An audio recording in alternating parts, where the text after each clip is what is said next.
우리는 10월 한 달 사랑의 언어라는 주제로 하나님의 말씀을 나누기를 원합니다. 복음서에 나타난 예수님께서 하신 사랑의 언어는 어떤 언어인지를 우리가 함께 경험할 수 있기를 바랍니다. 우리가 하는 말 가운데요, 이 말이 사람을 살리는 약이 되기도 하고 사람을 죽이는 독이 되기도 한다라는 사실을 우리 아십니까? 우리가 꼭 명심해야 할 것은요, 우리가 하는 말 속에 독이 숨어 있다라는 사실입니다. 무심코 던진 돌에, 우리가 장난 삼아 던진 돌에 개구리가 죽는 것처럼 무심코 던진 말에 우리가 평생을 아파하고 고통 가운데 있게 된다라는 것입니다. 그러므로 예수 그리스도로 변화받은 우리는요, 한마디 말을 하더라도 사랑의 언어로, 사람을 살리는 언어로, 사람을 세워주는 언어를 구사해야 한다라는 사실입니다. 복음서에서 예수님은 말씀을 통하여 많은 사람들을 살리셨습니다. 그리고 고통받고 늘 언제나 외로운 사람들을 회복시키셨다라는 사실을 우리가 기억했으면 좋겠습니다. 우리도 우리가 하는 말을 통하여 사람을 살리고 영혼을 살리는 하나님의 사람이 될 수 있기를 바랍니다. 예수님은요, 이 땅에 오셔서 말씀 한마디 한마디에 사랑을 넣으셨습니다. 그리고 생명을 넣으셨습니다. 그리고 우리를 변화시켜 주셨습니다. 그것을 어떻게 알 수 있을까요? 예수님의 말씀을 들은 사람, 상처 입은 사람이 회복되었습니다. 병든 자가 고침을 받았습니다. 배신한 자가 용서함을 받았다라는 말씀입니다. 예수님의 하신 그 말씀은 사람을 살리는 언어였다라는 사실입니다. 그에 반해서 우리는 어떤가요?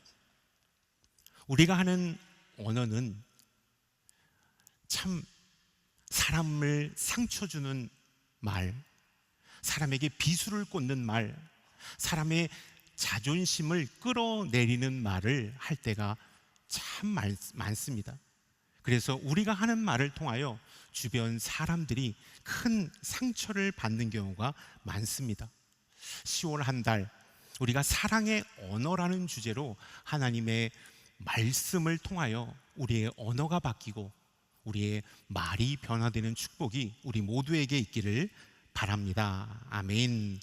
오늘 첫 번째, 예수님께서는 사랑의 언어, 다양한 사랑의 언어를 구사하셨는데요, 오늘 우리가 살펴볼 사랑의 언어는 공감이라는 사랑의 언어입니다. 예수님은 공감 언어를 통하여 많은 영혼들을 회복시켜 주셨던 것을 보게 됩니다. 미국의 심리학자인 이 칼 로저스라는 이런 학자가 있는데요, 제가 자막을 통하여 이분이 어떤 말을 했는지 우리가 한번 살펴보도록 하겠습니다. 미국의 심리학자 칼 로저스는 타인에 대한 공감적인 이해야말로 관계와 치료의 중심이라고 강조하면서 이 공감 능력의 중요성을 이렇게 말했습니다. 이 공감이야말로, 다른 사람들과 함께 느끼는 공감이야말로 관계와 치료의 중심이 된다. 예수님은 정확하게 알고 계셨습니다.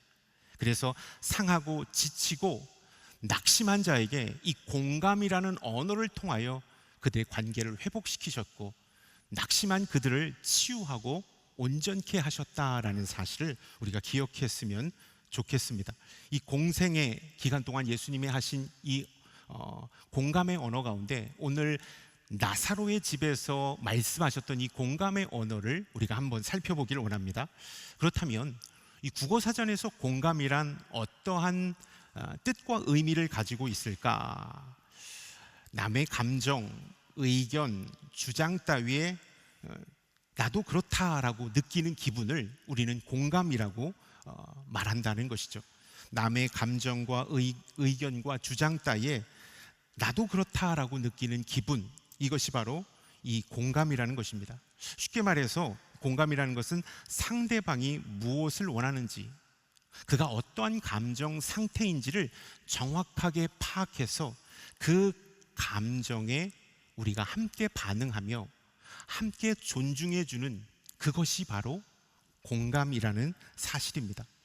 우리도 때로 과거 어떠한 일로 아팠을 때 내 주변에서 아무 말도 하지 않고 내 감정과 똑같은 감정으로 옆에 있어준 친구, 엄마, 또 아빠를 통하여서 큰 공감을 받았던 경험을 가지고 있습니다.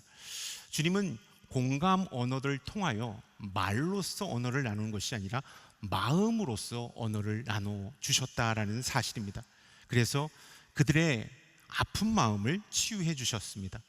오늘 주님을 그토록 사랑했던 나사로가 병들어 죽었습니다.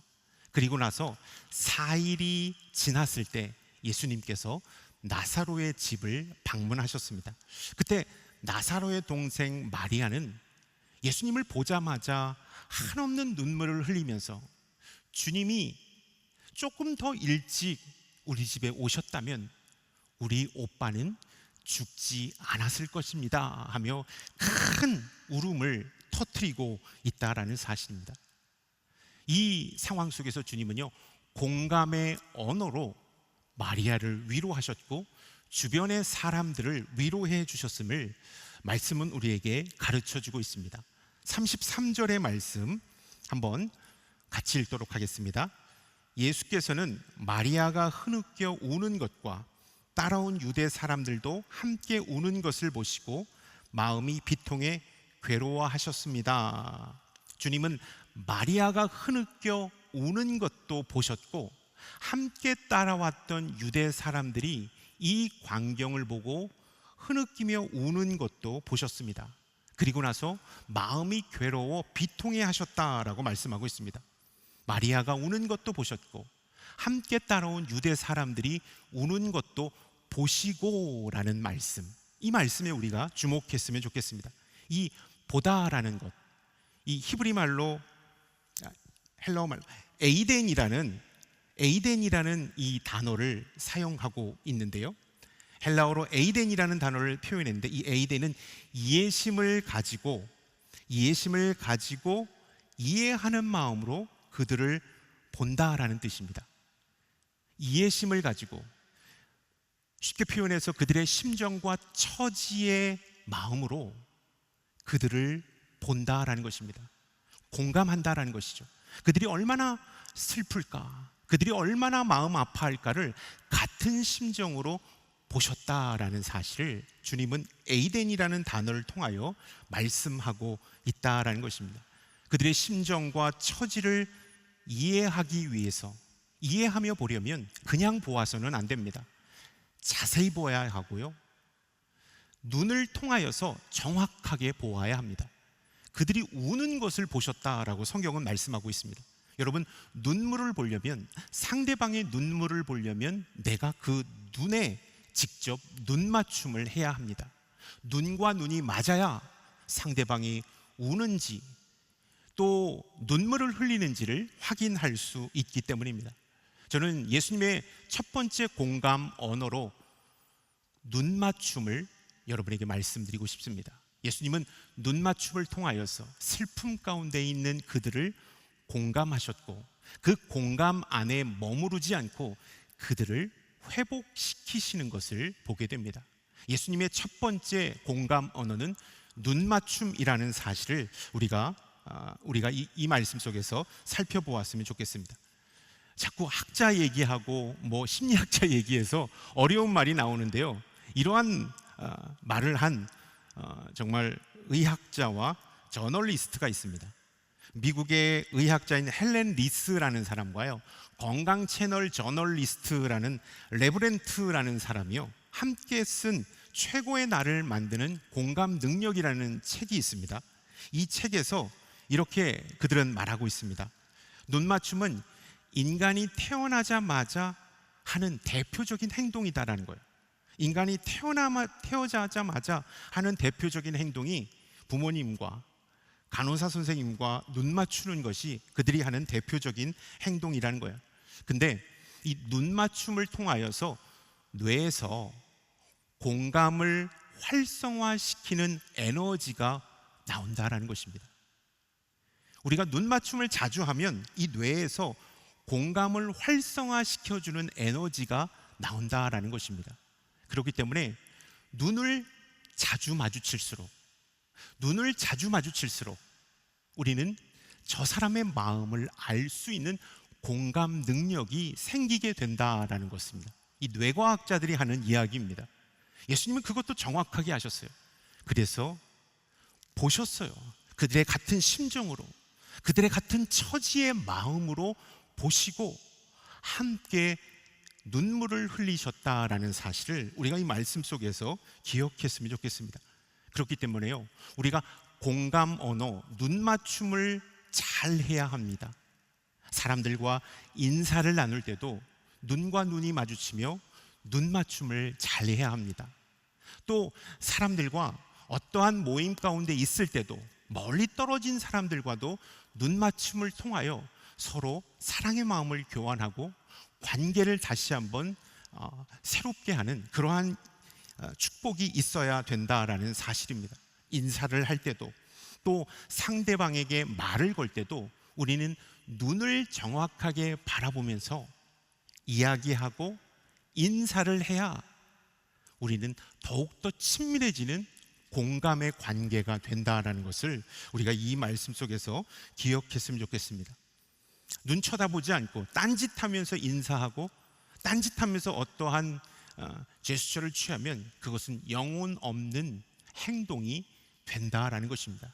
진정성이 결여되어 있는 행동이 된다라는 것입니다. 그러한 행동은 우리에게 공감을 주지 못한다라는 사실입니다.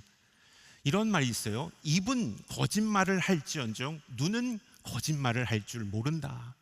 입은 거짓말을 잘 할 수 있지만 눈은 거짓말을 할지 모른다. 그렇기 때문에 어느 사람이 거짓을 말할 때 그 사람의 눈을 보면 그가 진실을 말하는지 거짓을 말하는지를 알 수 있다라고 말합니다. 눈은 언제나 정직을 말하고 진실을 말해주기 때문입니다.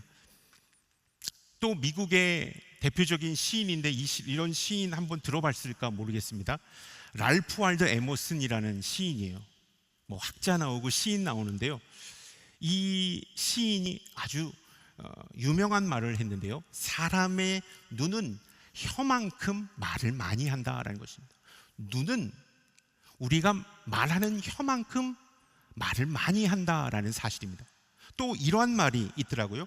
눈으로 하는 말은 통역자가 없어도 들을 수 있고 느낄 수 있다. 아무리 저 반대편 지구 끝에 사는 사람이 눈으로 나에게 말해도 그것을 통역자 없이 느낄 수 있고 들을 수 있다라는 사실입니다. 그렇기 때문에 눈맞춤의 힘이 무척 중요하다라는 사실을 우리가 기억했으면 좋겠습니다. 예수님은 눈으로 말씀하셨고 눈을 보고 말씀하셨고 눈으로 아픈 자의 심정 속에 들어가서 그의 영혼을 회복시켜 주셨다라는 사실입니다. 복음서를 읽다 보면 예수님께서 고치시고 가르치시고 놀랍게 회복시키시는 그 현장에서는 늘 언제나 보는 그 아픈 영혼을, 고통받고 있는 영혼을 당신의 사랑의 눈으로 눈맞춤함으로 그들이 그 어두움의 늪에서 헤어나오도록 해주셨다라는 사실을 우리가 이 말씀 속에서 기억했으면 좋겠습니다. 누가복음 22장 61절부터 62절까지의 말씀을 한번 자막을 통하여 읽어보도록 하겠습니다. 주께서 돌아와서 베드로를 쳐다보셨습니다. 그러자 베드로는 오늘 닭이 울기 전에 내가 나를 3번 부인할 것이다 라고 하신 주의 말씀이 기억났습니다. 베드로는 밖으로 나가 한없이 울었습니다. 이 말씀의 배경이 이렇습니다. 예수님께서 이 병사들에 의하여 끌려가서 대제사장의 집에서 신문을 받으셨습니다. 멀찍하게 예수님이 신문 받으시는 것을 베드로는 지켜보고 있었습니다. 그 지켜보는 와중에 주변에 있는 사람이 너도 그자와 함께 있었지라고 이렇게 쏘아붙이자 베드로는 저주하면서 나는 그자를 모른다라고 완강하게 부인했습니다. 그때 말씀 속을 전체적으로 보면 예수님께서 베드로와 눈이 마주치자 그가 자복하고 회개했던 것을 성경은 우리에게 말씀하고 있습니다. 예수님과 눈이 마주치자 그는 통회하고 자복했던 것을 말씀하고 있다라는 사실입니다. 61장 62절의 말씀을 한 번 더 자막을 통하여서 한번 보았으면 보겠습니다. 함께 읽겠습니다. 주께서 돌아서서 베드로를 쳐다보셨습니다. 그러자 베드로는 오늘 닭이 울기 전에 내가 나를 3번 부인할 것이다 라는 주의 말씀이 기억났습니다. 주님과 눈이 마주쳤습니다. 그러나 주님의 눈빛에서 나는 너를 이해한다. 베드로야, 내가 너를 여전히 사랑하고 있다. 내가 지금 나를 저주하고 부인하여도 나는 너를 여전히 사랑하고 있단다. 나는 여전히 내가 나의 제자라는 사실을 믿고 있단다 라는 이 사랑의 눈빛을 베드로에게 예수님은 전해주셨습니다. 그래서 그 눈빛을 받고 베드로는 통회 자복하며 하나님 앞 주님께 회개했던 것을 성경은 우리에게 가르쳐 주고 있다라는 사실입니다. 예수님의 눈빛, 사랑이 가득한 예수님의 눈빛을 보고 베드로는 회개했다라는 사실을 우리가 기억했으면 좋겠습니다.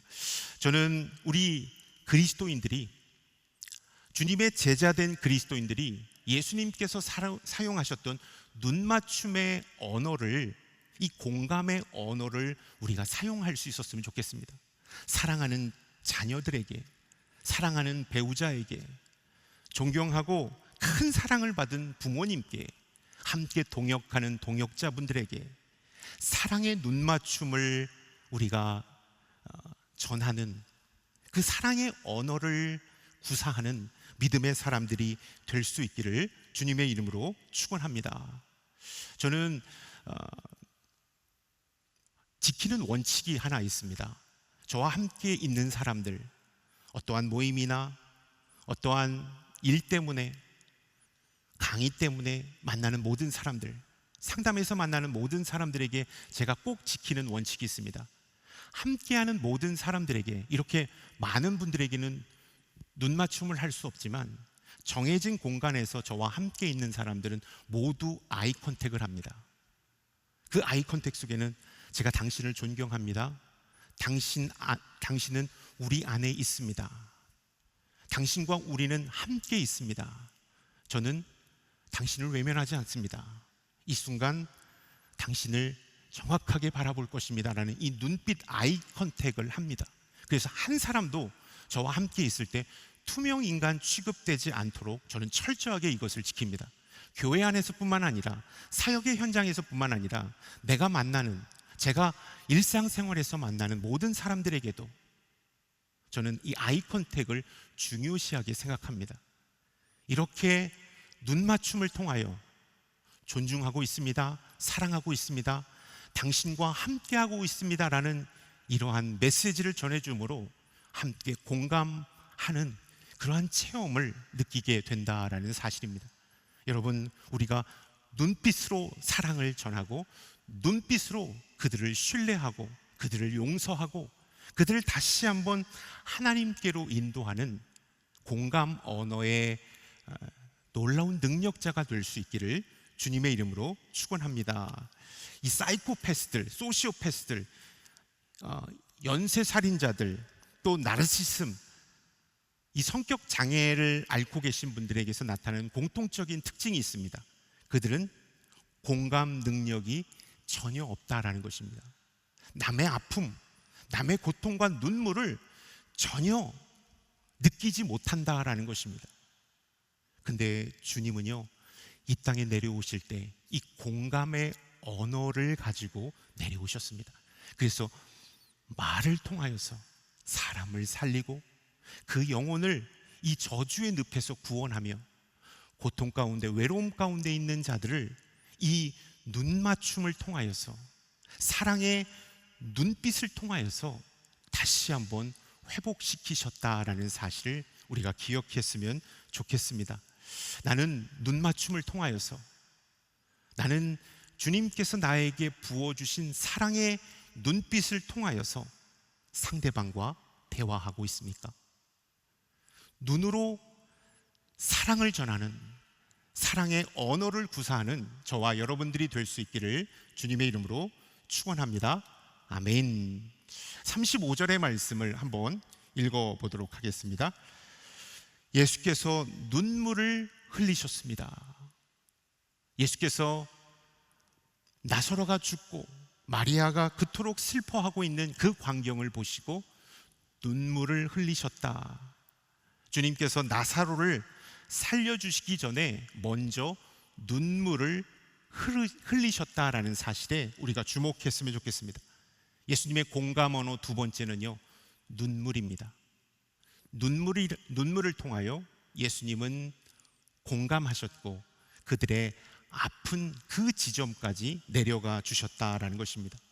여러분, 누군가 슬픔을 깊게 공감하려면 이 100마디의 위로의 말보다도 한 방울의 눈물이 그 사람을 진심으로 위로한다라는 사실을 아십니까? 100마디의 위로의 말보다 슬퍼하고 아파하고 있는 사람들 곁에서 함께 울어주는 것이 엄청난 공감의 능력을 불러일으킨다라는 사실을 우리는 잘 알고 있습니다. 오빠의 죽음에 슬픔을 주체하지 못하고 큰 눈물을 흘리고 있는 이 마리아, 그 곁에서 주님은 그 어떠한 설명도 하지 않고 우셨다라는 것입니다. 그들의 슬픔을 함께 느끼셨다라는 사실을 우리가 이 말씀 속에서 주목했으면 좋겠습니다. 저도 슬퍼하는 자들, 큰 슬픔을 당한 자들과 함께 정말로 크게 울어줌으로 그들에게 위로와 공감을 준 그러한 일이 있었습니다. 제가 몇 년 전 공동체를 섬길 때 한 젊은 형제분이 하나님의 부르심을 받으셨습니다. 암 투병을 하시다가 상황이 악화되셔서 하나님의 부르심을 받았어요. 부르심을 받기 전에 성탄절 날 병실에서 저와 순장님이 함께 그 형제님과 대화를 나누었습니다. 언제가 가장 행복했는지, 그리고 가장 아쉬워했던 점은 언제인지를 함께 웃으면서 대화 나누고 축복했습니다. 그리고 며칠 후에 하나님의 부르심을 받았습니다. 그 형제님은 하나님을 신실하게 믿는 형제님이었고 두 아들의 듬직한 아빠였으며 아내의 자상한 남편이기도 했습니다. 너무나도 마음이 아파서 장례 예배를 집례하는 동안 마음이 너무나도 괴로웠습니다. 위로의 외 입관 예배를 드리고 마지막 천국 환송 예배를 드리는 상황 가운데 있습니다. 때였습니다. 찬송가를 부리고 장로님께서 대표 기도를 마치신 다음에 설교를 막 시작하려고 할 때 막내 아들의 천진난만한 모습을 제가 설교 시작할 때 마주쳤습니다. 그 아들과 눈빛이 마주치는 그 순간 주체할 수 없는 눈물이 저에게 흘러나오기 시작했습니다. 아, 이거 이러면 안 되는데, 진정해야 되는데, 멈춰야 되는데 뒤를 돌아서 눈물을 닦고 코도 훌쩍거려보고 휴지로 많이 닦아보았지만 이 눈물이 주체할 수 없이 콧물과 눈물이 범벅이 되어 제 눈에서 막 흘러내리는 것을 보게 되었습니다. 저는 그때 설교를 전혀 하지 못했습니다. 그리고 예배가 그냥 울다가 끝났습니다. 저만 운 것이 아니라 함께 했던 유가족들도, 함께 했던 공동체의 장로님, 권사님, 순장님, 우리 성도님들도 함께 울었습니다. 예배가 그냥 울다가 마쳤어요. 그리고 나서 저는 너무나도 죄송한 마음이 들었습니다. 야, 내가 내 감정 주체하지 못해서 이 천국 환송 예배를 이렇게 마치다니, 유족들에게 큰 결례를 범했구나라고 너무나도 자책하고 있었는데, 장로님들과 함께했던 공동체 지체들이, 목사님, 너무나도 은혜가 있었습니다. 유가족들도 큰 위로를 받았다고 이렇게 얘기합니다. 저는 너무나 결례가 돼가지고 정말로 함께 납골당까지 갔는데도 눈을 잘 마주칠 수가 없었는데, 그분들은 너무나도 큰 위로와 큰 위안을 받았다라고 말씀해 주셨습니다. 어떠한 말보다도 슬픔 당할 자와 함께 울어줄 때, 그 고통 가운데 함께 머물러 줄 때 큰 위로와 공감과 힘이 부어진다라는 사실을 저는 그 경험을 통하여 깨달을 수가 있었습니다. 로마서 12장 15절의 말씀, 그 말씀은 이렇게 우리에게 말씀하고 있습니다. 함께 읽겠습니다. 기뻐하는 사람들과 함께 기뻐하고 우는 사람들과 함께 우십시오.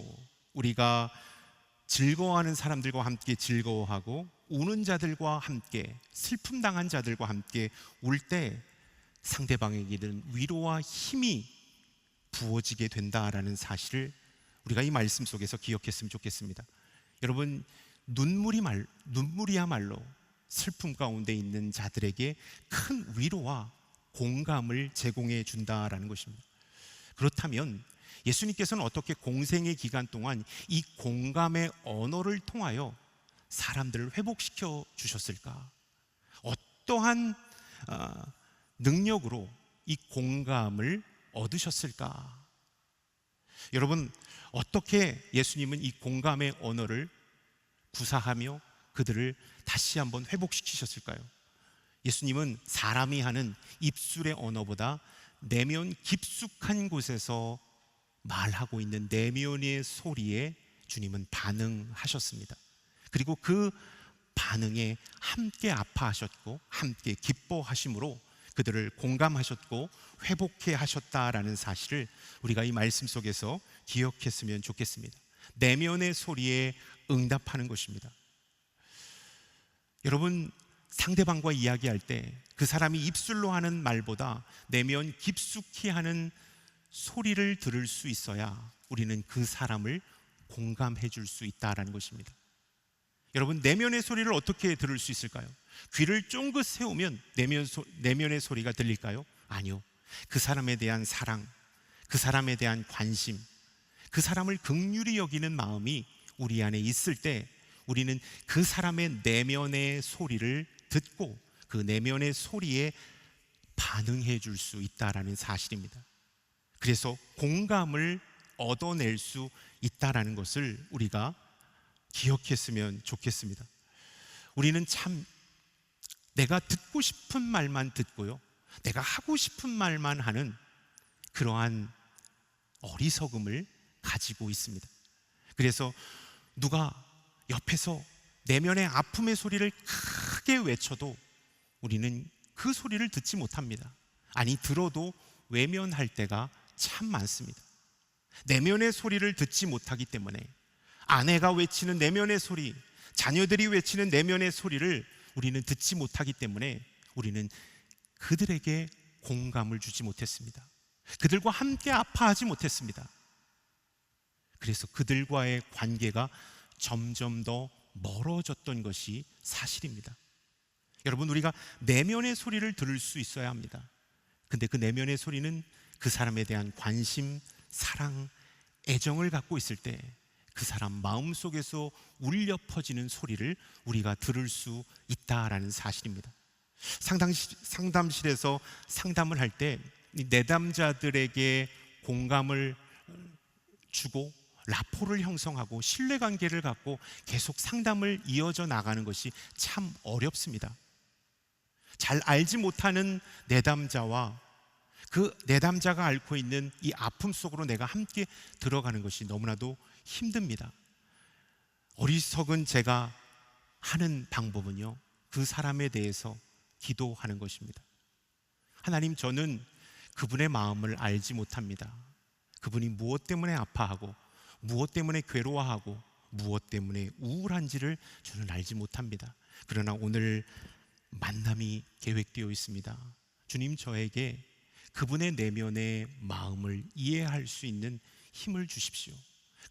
그분이 하는 그 소리를 듣고 주님의 마음처럼 가까이 다가갈 수 있는 그러한 능력을 주십시오. 상담할 때나 또 병원 신방 갈 때나 전도할 때나 여러 가지 사람들의 만남을 갖고 있을 때 저는 이러한 기도를 합니다. 그러면 그분에 대한 관심과 사랑과 애정의 마음이 생기면서 내면의 소리를 듣고 그 내면의 소리에 내가 사랑으로 반응하는 것을 보게 됩니다. 그래서 큰 공감을 얻게 되는 것을 경험합니다.